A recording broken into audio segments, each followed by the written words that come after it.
Tidak ada lagi vaksin kita ya. Sehingga ini ada rancangan-rancangan jangan sampai vaksinnya tidak ada. Yang ada ini bagian dari DPD yang telah luar biasa. Tapi ada pemahaman ini bisa bersama. Adanya lebih kurang 17 hari. Ini peningkatannya sangat fluktuatif. Kita pernah pada tanggal 21 Mei ini yang isoman kita hanya tinggal 64 orang. Tapi hari ini peningkatannya sangat luar biasa sampai 227 orang. Ini rilis kemarin. Hari ini belum kita masukkan. 227 orang 10 orang.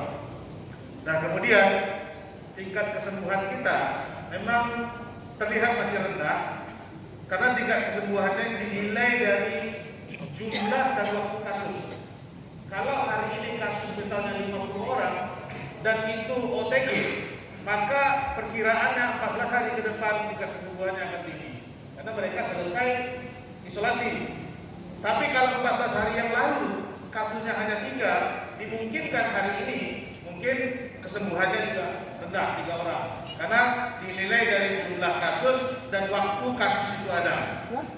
Kemudian pada saat Lebaran atau saat Idul Fitri kemarin, angka kematian kita di Rokan Hilir baru 46, tetapi hari ini secara data angka kematian kita sudah 53. Artinya dalam 3 pekan, belum sampai 3 pekan tapi lebih kurang 3 pekan, itu kenaikannya 7 orang. Artinya apa? Artinya kalau kita rata-ratakan setiap 3 hari meninggal satu, setiap 3 hari meninggal satu. Inilah kalau kita mencari angka rata-ratanya. Kemudian oleh Pak Kapolres tadi kami sepakat bagaimana cara menurunkan angka penurunan kasus.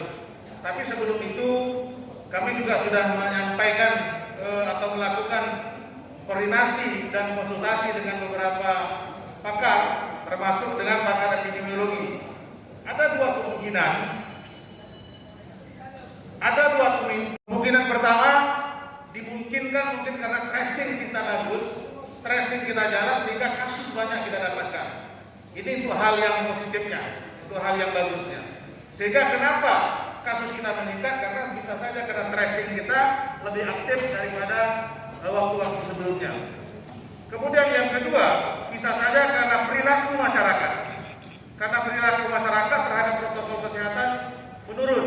Mungkin timbul tingkat kejenuhan sudah terlalu lama kita berada dalam kondisi seperti ini. Nah, untuk itu kita tidak bisa memutuskan protokol kesehatan ini di tengah jalan. Hal-hal yang kita harapkan adalah bagaimana semua elemen yang ada, termasuk tokoh agama, tokoh masyarakat sudah sangat cukup berbuat untuk penanganan COVID ini, tapi ini tetap perlu kita pertahankan. Begitu juga teman-teman media, apalagi jajaran kesehatan TNI Polri yang selama ini setiap saat selalu memberikan edukasi terhadap masyarakat. Ini kondisi kasus. Kemudian kami juga dapat sampaikan bagaimana pelaksanaan vaksinasi di Kabupaten Rokan Hilir. Vaksinasi di Kabupaten Rokan Hilir, kita target yang diberikan pemerintah harus memvaksinasi sebanyak 80.200 sekian. Nah, ujungnya lupa, mohon maaf, tapi 80.000 sekian yang menjadi target. Tidak, target yang diberikan pemerintah untuk Kabupaten Rokan Hilir sebanyak 80.000 lebih.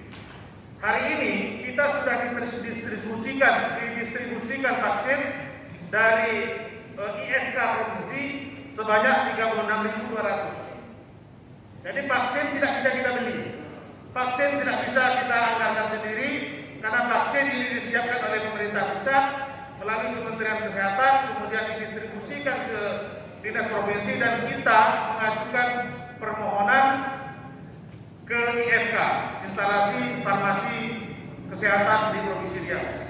Nah, terkait dengan vaksin, pertama mereka menyesuaikan dengan jumlah penduduk.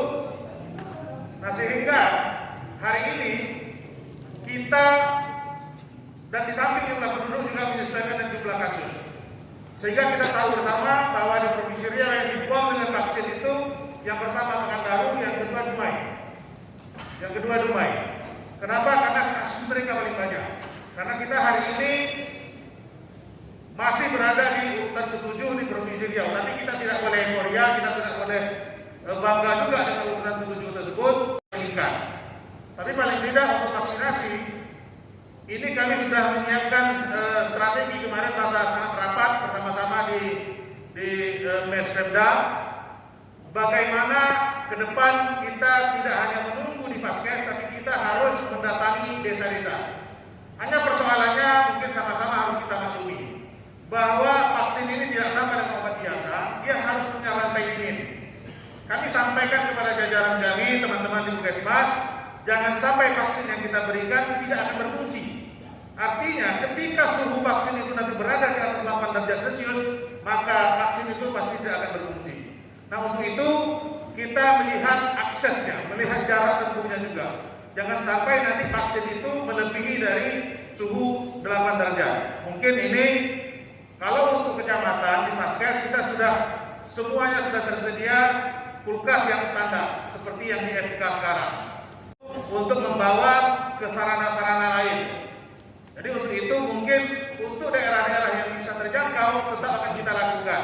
Dan mungkin hari ini sudah dilaksanakan oleh teman-teman seperti di Balai Jaya. Kami mendengar semalam ada halo-halonya di Balai Jaya, dan ini mungkin diikuti oleh desa-desa lain supaya teman-teman Puskesmas melaksanakan vaksin tidak hanya di fasilitas kesehatan, tetapi di kantor kelurahan atau kantor desa. Ini dimungkinkan juga akan sulit karena pertama kita kekurangan jumlah vaksin tadi, yang kedua kita kekurangan tenaga vaksinator.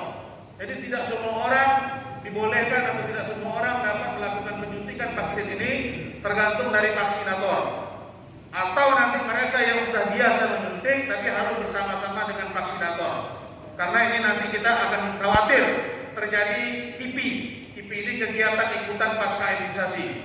Karena kadang-kadang mereka setelah divaksin ada penyakit lain, tetapi orang menganggap itu adalah kejadian ikutan pasca imunisasi. Tapi alhamdulillah. Nah, kalau di rumah ini memang kita sangat menyarankan untuk di kantor bawah. Di kantor bawah, di rumah demikian. Cuma saja program kita yang hari ini adalah agama selalu memantau, dan bahkan ada yang tidak memenuhi protokol kesehatan, tapi tetap pulang. Terjadi keterikatan, ya. Dan memang untuk akad nikah ini kan dalam aturannya seminggu sebelum nikah ini sudah diadakan pendaftaran. Kemudian mendaftar langsung link melalui bank, ya, jelas kita dan kita umumkan ini. Kemudian untuk di lapangan hari ini kita lebih ketat lagi, ya, lebih ketat lagi, tidak memberikan izin untuk keramaian-keramaian berupa katakanlah dari pesta perkawinan kami sudah tidak dapat menghalangi. Ini kami meminta mohon dari keamanan. Ya, masalah rumah ibadah. Ini berapa waktu yang lalu kami sudah rapat dengan jamaah. Ya, sudah kami kumpulkan kami semua, dan kami berharap juga untuk seluruh rumah ibadah melalui jamaah kami. Sehingga masyarakat bisa disiplin. Kemudian berkaitan dengan izin aturan, izin keramaian sudah tidak ada. Kami dari kepolisian sudah dari 2 tahun yang lalu, dari 2019 akhir atau 2020 awal sudah tidak lagi melakukan izin keramaian. Batasi kegiatan masyarakat sampai jam 9 malam. Ya, kegiatan nanti ada surat edarannya, mungkin selama 14 hari ke depan itu hiburan-hiburan seperti karaoke, ya, dan lain sebagainya itu sementara ditutup. Ya, nanti kita akan tegas sesuai dengan surat edaran atau surat keputusan dari bupati. Supaya sama-sama membantu, karena Satgas ini dibentuk bukan hanya unsur Pemda, TNI, Polri, dan organisasi pemerintah setempat, tapi juga melibatkan seluruh tokoh masyarakat, tokoh agama, dan seluruh komponen masyarakat lainnya, termasuk generasi mudanya. Kita harus menemukan jiwa dan rasa nasionalis kita. Bagian juga ini adalah tantangan buat bangsa kita. Kalau kita sama-sama sepakat memerangi COVID ini, bisa cepat selesai. Masyarakat belum sadar juga percuma. Ini harus kesadaran yang kita temukan. Ini ini kita butuh kerja keras dari seluruh termasuk rekan media agar menjadi lebih sadar. Jadi kita main-main lagi tidak ada masalah. Ini ada beberapa jadi ditegaskan sama. Jadi nanti caranya nanti kita yang tertangkap itu sanksinya lebih tegas itu. Padat karya dengan masyarakat, bersifat gotong royong dengan masyarakat, dan dengan sasaran fisik dan non fisik. Terutama kita ada program unggulan non fisik yaitu pemberdayaan ekonomi masyarakat secara kreatif. Harapannya nanti bisa meningkatkan perekonomian masyarakat di tengah-tengah pandemi COVID-19 ini.